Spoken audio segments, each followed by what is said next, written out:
Hola, la primera parte de este video la cortamos así intempestivamente para no hacer tan largo el video y ahora continuamos con la segunda parte. Bueno, lo que habíamos terminado de ver hace un ratito era cómo, por ejemplo, una palabra escrita en jeroglífico egipcio está compuesta por signos que se deben leer de distinta manera. Ese sistema de escritura fue lo que logró descifrar Champollion y lo que había generado tantos problemas para lograr comprenderla. Les adelanto que el sistema de escritura cuneiforme funciona de manera muy parecida. Es decir, que cada signo cuneiforme en el cercano oriente, ahora vamos a ver dentro de un segundito, también hay signos que tienen valor ideográfico, otros que tienen valor fonográfico, etcétera, etcétera. Pero bueno, para terminar con Egipto, quiero que visualicemos este cuadro, si mal no recuerdo, está en el texto de Parra Ortiz, donde pueden ver ahora los distintos sistemas de escritura utilizados en Egipto. Por ejemplo, el más famoso es el jeroglífico epigráfico, es decir, es el sistema que se utilizaba para escribir en las paredes o en los sarcófagos, cuando se enterraban las momias, en las paredes de los templos. Es lo que aparece en los grandes monumentos. Después, en los papiros, se escribe con un sistema cursivo. Al comienzo los signos son muy parecidos al epigráfico, pero rápidamente adoptan un aspecto así más abstracto, y es lo que se conoce como escritura hierática. Esto tuvo un desarrollo con el tiempo, fíjense que cada vez se va estilizando más. Ya fíjense la diferencia entre la escritura hierática del Reino Medio y del Reino Nuevo, y finalmente el último estadio en la evolución de la escritura egipcia, que es el sistema demótico, ya de época helenística, cuando ya los griegos y los macedonios habían conquistado Egipto para el siglo IV, III antes de Cristo. Entonces fíjense que el egiptólogo no solamente debe conocer los distintos valores de los signos, conocer la lengua egipcia, es decir, qué lengua hablaba la gente en el antiguo Egipto, sino que también tiene que ver las diferencias entre el sistema de escritura epigráfico, como en el caso de los monumentos, y el sistema de escritura cursivo, el hierático, que aparece en los papiros, y que no es el mismo si uno está en el Reino Antiguo, en el Reino Medio o el Reino Nuevo. Muy bien, ahora avanzando con la asiriología, ya habíamos visto que en lo que es el cercano oriente hay distintos sistemas de escritura, pero el más importante es el sistema de escritura cuneiforme. Ahí teníamos el ejemplo con esa pequeña tablilla en una mano. Atención, también hay algunos documentos escritos en sistema alfabético. Yo decía en el video de la semana pasada que también en el cercano oriente aparecen los primeros sistemas de escritura alfabéticos, es decir, el sistema que utilizamos hoy en día, que todos derivan del alfabeto fenicio. Y yo marqué ahí con un circulito parte de los rollos del Mar Muerto donde está la palabra Yahvé, que es la deidad, la única deidad, ¿no es cierto?, de judíos y cristianos. Y fíjense que si bien los rollos están escritos con el sistema de escritura hebreo, la palabra Yahvé está escrita con el sistema de escritura fenicio, como ustedes ven encima.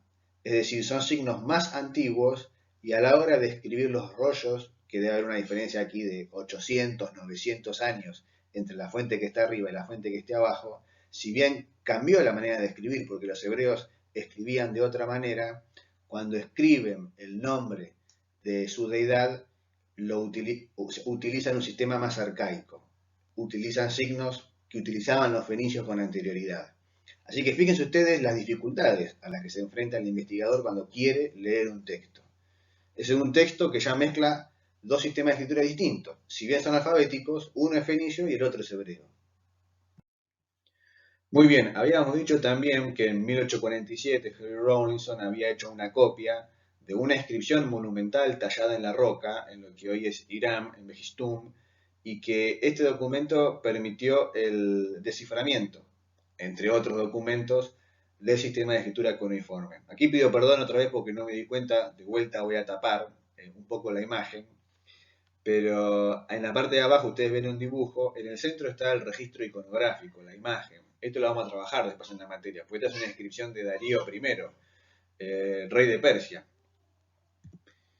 Bueno, aquí se ve un poco tapado. Lo importante es que si bien todo el registro está en el sistema de escritura cuneiforme, hay partes que están escritas en una lengua y otras que están escritas en otra lengua. ¿Qué quiere decir esto? Supongamos hoy que veamos un texto que está escrito en sistema de escritura alfabético, latino como usamos nosotros, pero que tenemos, no sé, un párrafo escrito en inglés, otro párrafo escrito en español y otro párrafo escrito en francés. El sistema de escritura es todo el mismo. Lo que pasa es que una parte está escrito en una lengua y otra en otra lengua.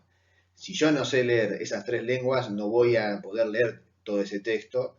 Para eso tengo que conocer las lenguas.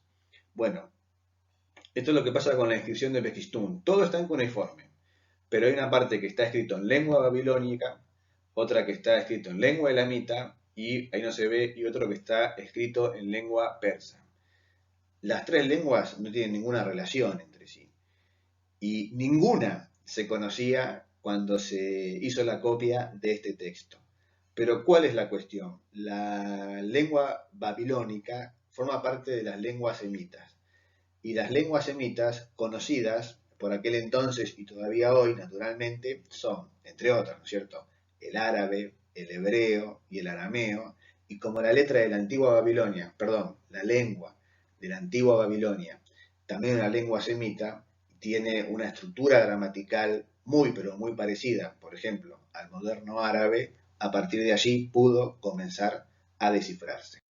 El evento más importante, organizado 10 años después por la Real Sociedad Asiática de Londres, en la cual un prisma, es decir, una pieza de forma, bueno, la forma de un prisma, obviamente, de arcilla, de la época de Tiglat-Pileser, esto no importa, después lo vamos a ver mejor, que es un rey asirio, recién había llegado al Museo Británico, nadie la conocía, entonces lo que hicieron fue una suerte de sorteo, de competencia, en donde hicieron una copia de esa inscripción y se la enviaron por privado, sin avisar nada, a 4 investigadores distintos, quienes presumían saber leer el cuneiforme y entender la lengua de la antigua Mesopotamia. Estos investigadores habían sido el propio Henry Rawlinson, que había hecho la copia de Behistún, Fox Talbot, Edward Hinks y Julius Oppert. Muy bien, estos 4 investigadores, sin saber que formaban parte de esta competencia, hicieron la traducción que enviaron de vuelta a la Real Sociedad. Y allí, efectivamente, una vez que se abren los sobres y se leen las traducciones, todas ellas, salvo algunas pequeñas diferencias, coincidían, o por lo menos coincidían en lo esencial. Con lo cual, a partir del año 1857, se pudo comprobar, gracias a este procedimiento, de que ya había investigadores que habían logrado descifrar el sistema de escritura cuneiforme y que podían leer la lengua de la antigua Mesopotamia, la lengua de Babilonia, la lengua de Asiria. Entonces, fíjense, que a diferencia del jeroglífico, que fue obra de Champollion, aquí más bien fue una obra colectiva, en la cual vuelven a aparecer especialistas europeos, británicos y franceses, fundamentalmente. A ver, para profundizar ahora un poco más en las fuentes. ¿Cómo es que llegan las fuentes que vamos a trabajar nosotros en la materia? Que están en español, obviamente no están escritas ni en jeroglífico ni en cuneiforme. Son los materiales de trabajo con los cuales vamos a trabajar en la materia y posiblemente el día de mañana ustedes en la escuela secundaria. Primero, perdón por la imagen porque se ve bastante borrosa, hay de mejor calidad, pero bueno, yo me quedé con esta.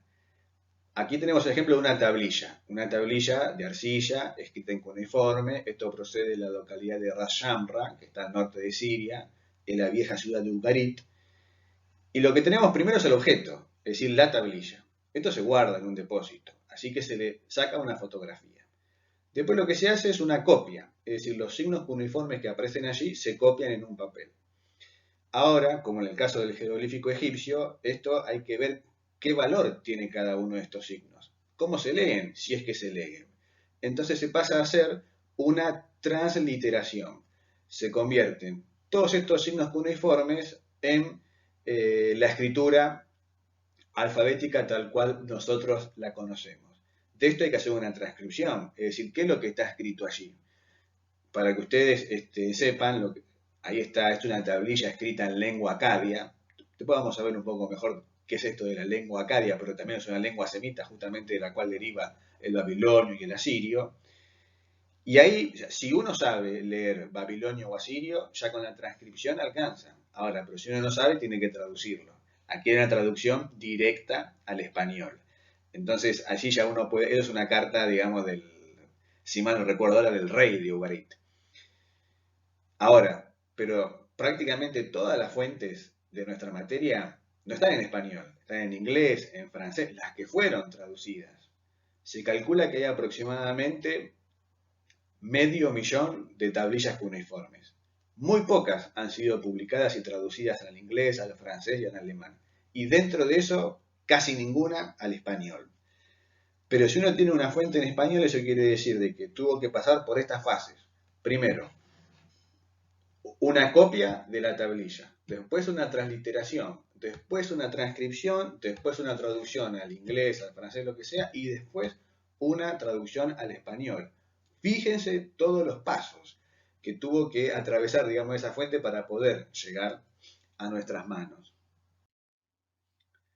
Se deduce de lo anterior que el trabajo, entonces, en nuestra área de estudio es de manera obligada interdisciplinario. ¿Por qué? Porque intervienen distintas personas, es un trabajo colectivo. A ver, interviene el arqueólogo porque él es quien excava los sitios y encuentra las tablillas. Interviene el epigrafista, que es el encargado de hacer estas copias de los signos que están en las piedras, en las tablillas, en los papiros, lo tiene que pasar un papel. Ya hay una interpretación, porque algunos signos no se ven muy bien. También interviene el filólogo, que es el especialista en lenguas antiguas. Lean con atención el texto de Jean Bottego, que él habla justamente de cómo se pudo ir traduciendo y descifrando poco a poco el sistema de escritura cuneiforme y las distintas lenguas escritas en sistema de escritura cuneiforme gracias al trabajo de los filólogos. Dice allí un desciframiento en cascada, porque primero se descifró uno, gracias a eso se pudo descifrar otro, y así progresivamente. Y por último, el historiador que trata de interpretar qué reflejan los hechos o las cosas que están contenidas en ese documento. Por ejemplo, habíamos hablado de la carta del rey de Ugarit. Aquí debajo hay tablillas que se encontraron in situ, es en la excavación del sitio de Tel Mardig en Siria, la ciudad de Ebla. Aquí tenemos cartas entre comerciantes. Hay un montón de información que es necesario interpretar en sentido histórico. Es decir, ¿quiénes eran los comerciantes? ¿Qué vendían? ¿Por qué comerciaban? ¿Entre qué puntos? Entonces fíjense ustedes que tenemos como mínimo arqueólogos, epigrafistas, filólogos, historiadores. Todos intervienen en la interpretación de los documentos. Voy a pasar rápido esto porque lo vamos a retomar posteriormente, pero aquí tenemos un cuadro, esto lo vamos a repasar mejor después, donde vemos distintas lenguas que se hablaban en el Próximo Oriente Antiguo o en el Cercano Oriente Antiguo. Ahora resaltado con color rojo, esos cuadritos, está indicando todas las distintas lenguas que fueron puestas por escritas cuneiforme. Es decir, que cuando uno tiene un texto en cuneiforme, no solamente alcanza con saber cuneiforme, sino que tiene que saber cuál es la lengua que está escrito eso. Por ejemplo, yo conozco el alfabeto latino, hablo y escribo en español, pero si yo tengo un texto, no sé, en francés y yo no sé francés, no lo puedo leer. Bueno, lo mismo pasa con el cuneiforme. Fíjense ustedes el amplio repertorio de lenguas que había. Por eso es que al interior de la siriología existen otras especializaciones, como por ejemplo, está el caso de los sumerólogos que estudian la lengua sumeria, el caso de los hititólogos que estudian la lengua hitita, y así. Aquí tenemos una distribución geográfica, esto lo vamos a repasar la próxima semana cuando veamos mejor los mapas, para que ustedes aquí puedan visualizar bien. Algunas lenguas se hablan en un lugar y otras lenguas se hablan en otro. Una suerte de recapitulación para ir terminando. Repasemos. La egiptología surge cuando se logran descifrar los jeroglíficos, en 1822, gracias a Champollion. La siriología surge un poco después. Intervienen distintos actores, pero también fundamentalmente, de vuelta, británicos y franceses. Todo esto en el contexto de grandes campañas arqueológicas cuyo objetivo era buscar grandes tesoros para llevar a los museos de Europa occidental. Todo esto se enmarca entonces dentro del contexto histórico del imperialismo y el colonialismo europeo sobre Egipto y el cercano Oriente. De allí vienen estas historias como por ejemplo la de Indiana Jones, donde ir a excavar un sitio arqueológico es casi una aventura de vida y muerte, de vida o muerte, ¿no es cierto? En donde intervienen franceses, alemanes, etcétera, etcétera. Todo esto todavía perdura como parte del sentido común de nuestra disciplina. Y muchos de los estudiantes, tanto de escuela media pero de nivel superior, cuando habla del Antiguo Egipto, cuando habla del Cercano Oriente, cuando habla de la arqueología y cuando habla de todo esto, se le viene a la imagen este tipo de escenas. Pudo haber sido verdad o cercano a la verdad en el origen de la disciplina, es decir, a mediados del siglo XIX. Hoy por hoy eso ya no es así, ya no se practica. Aquí hay unas imágenes, pero lo paso muy brevemente para poder terminar lo más rápido posible este video. Esta es la primera campaña arqueológica en la que yo participé hace ya 5 años en Tel Zaf y en Israel. Y nada que ver, o sea, afortunadamente no hay que llevar espada ni nada parecido para excavar, ya no va a venir un alemán nazi a sacarte los tesoros, sino que ahora es un trabajo realmente científico, de clasificación, de estudio, en el campo, en el laboratorio. Hay unas imágenes que posteriormente podemos profundizar, pero bueno, quería compartir esta última imagen de cierre para que ustedes sepan de que obviamente la arqueología se sigue practicando, pero absolutamente nada que ver con las imágenes de películas tipo Indiana Jones o Tomb Raider, ¿no es cierto? Nada más alejado de la realidad. Por eso es que en nuestra materia tenemos que, o sea, el primer paso para meternos en la historia de Egipto y Cercano Oriente es tratar de sacarnos de la cabeza todas estas imágenes muy divertidas, muy interesantes, pero que en realidad poco o nada se asemejan a la realidad, a la práctica efectiva de la gente que se dedica a esta disciplina.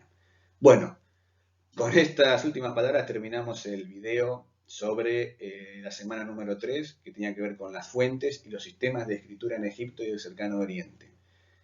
Lean, estudien, también aprovechen para descansar y nos vemos la semana que viene. Chau, chau.